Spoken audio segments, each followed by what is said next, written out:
สาธารณรัฐประชาชนจีนได้มอบอุปกรณ์หับไส้และสนับสนุนโครงการช่วยเหลือการศึกษาทางไกล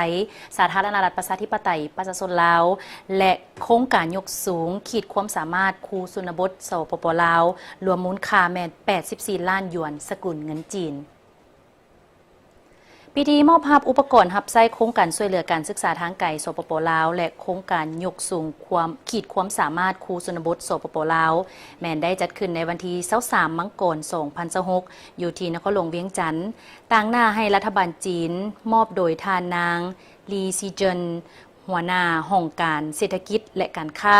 สถานทูตจีนประจำลาวหับโดยท่านกิงมโนพรหมมหาไซ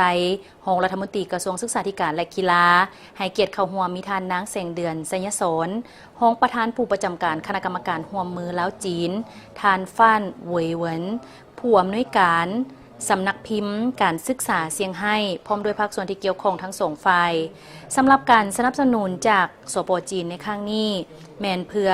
สนองสิ่งอำนวยความสะดวกให้แก่2โครงการเป็นโครงการที่มีความหมายและมีคุณค่า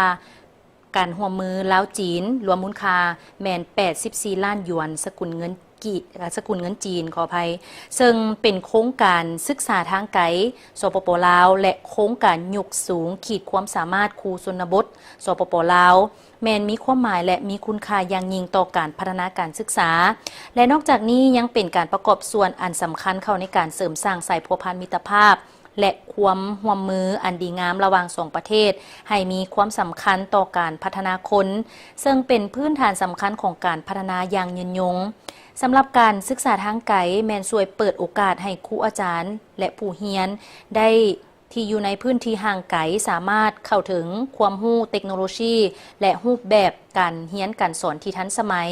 พร้อมทั้งช่วยยกสูงความสามารถด้านวิชาชีพครูอาจารย์ให้สอดคล้องกับการพัฒนาในยุคดิจิตอล